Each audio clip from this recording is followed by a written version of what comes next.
Today we're taking a look at these MLB matches, which are happening on Saturday, May 28, 2022, and giving you match breakdowns, betting tips and predictions in general on these games. Welcome back to High Stakes, let's get straight into it. Also, don't forget to subscribe to get notified as soon as we release these sport prediction videos, and if you would like more betting tips and predictions, then check out our Patreon in the link down below. Our new Patreon is a way for us to help you improve your chances of making more money.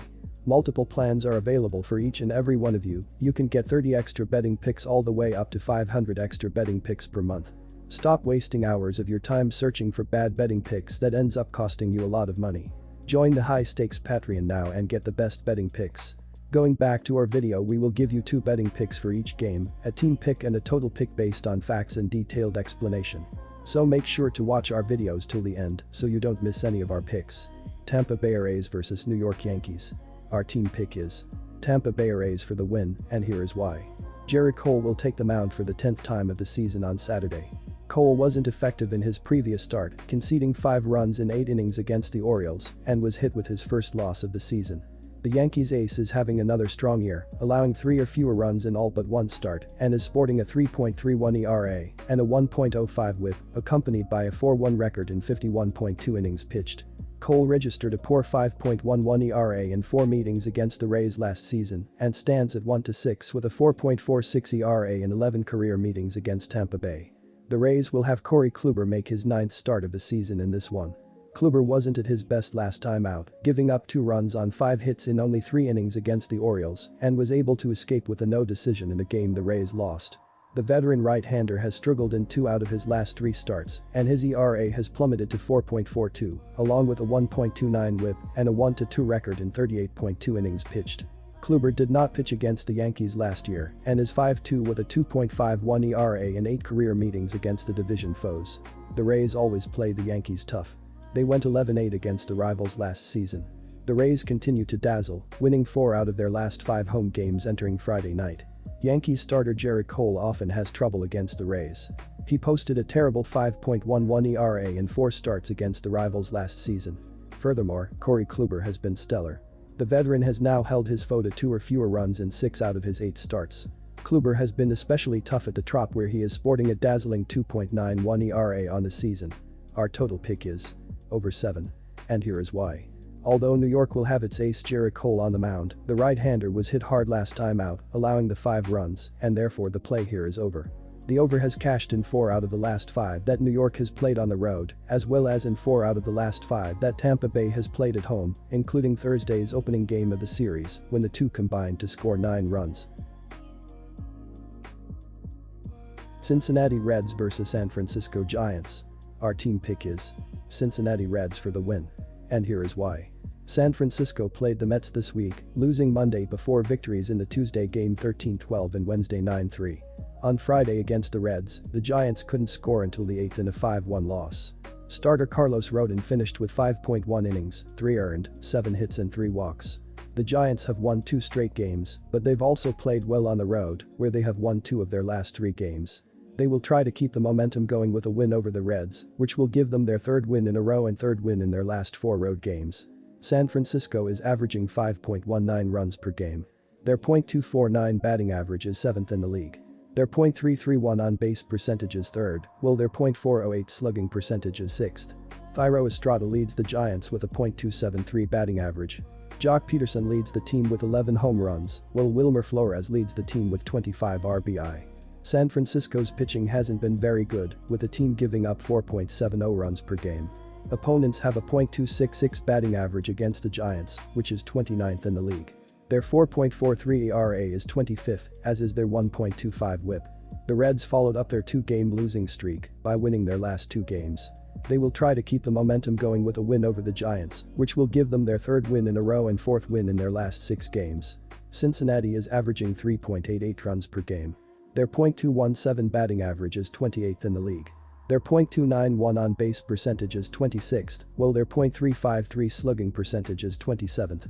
Tyler Naquin leads the Reds with a .258 batting average, while Brandon Drury leads the team with 7 home runs and 25 RBI.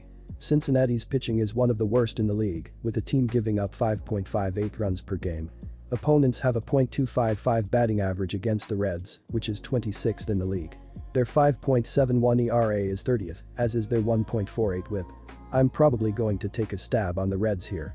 Wood has had some stumbles over his last 2 starts. In that span he's got a combined 7.1 innings with 8 earned on 14 hits and 3 walks. Wood was able to avoid a loss in one of those, but he only got 1 run of support in his last start. Provided the Reds can keep San Francisco tamped down on offense, I could see Cincinnati getting some scoring opportunities in this one. And our total pick is over the total, and here is why. Shortstop Thairo Estrada is batting .273 to lead San Francisco and has a team-high 42 hits. Left fielder Jock Peterson is the leader in home runs with 11, while second baseman Wilmer Flores is the leader in RBIs with 25. On Saturday, the San Francisco Giants will send Alex Wood to the mound. The left-hander is 3-3 with a 4.82 ERA, 39 Ks and 12 BBs. Cincinnati improved to 14-30 following its 25 rout of the Chicago Cubs on Thursday. The 20 runs scored by Cincinnati was the highest for the club in 23 years. Kyle Farmer had 4 hits and 5 RBIs, while Nick Senzel had 4 hits as well. Brandon Drury, Tommy Pham, and Albert Almora Jr. each had 3 hits and 3 RBIs. Cincinnati is last in the National League Central, 14.5 games behind the first-place Milwaukee Brewers. Right fielder Taylor Naquin is batting .258 to lead Cincinnati, while third baseman Brandon Drury is the leader in home runs with 7 and RBIs with 25. Left fielder Tommy Pham is the leader in hits with 35 and on-base percentage at .335. Cincinnati has not yet announced its starting pitcher for Saturday's second game of their 3-game series at home against San Francisco. San Francisco starting pitcher Alex Wood was roughed up last time out, allowing 8 hits and 5 runs across just 3 innings, resulting in a 10-1 loss to the San Diego Padres. Therefore, the play here is over. The over has cashed in 10 of the last 15 played between San Francisco and Cincinnati, and in 12 of the last 13 that Cincinnati has played at home. The over has also cashed in 5 of San Francisco's last 7 played on the road. Miami Marlins vs Atlanta Braves. Our team pick is Miami Marlins for the win, and here is why. Sandy Alcantara, 4-2, 2.11 ERA, 1.07 WHIP, will make his 10th start of the season on Saturday. He faced the Braves last Sunday and went through a 115-pitch complete game and a 4-3 win. Now Alcantara will look for another win against the Braves on the road. In 4 road starts he is 1-1 with a 2.38 this season. In 8 career starts against the Braves, Alcantara is 3-1 with a 1.83 ERA. The Atlanta Braves are off to a mediocre start coming off a World Championship. They are 19th in MLB, averaging 4.2 runs per game, 20th with a .232 batting average, and 6th with 1.4 home runs per game. The Braves have 4 players who have driven in at least 20 runs this season, led by Dansby Swanson with 23, and Austin Riley has a team-best 10 home runs.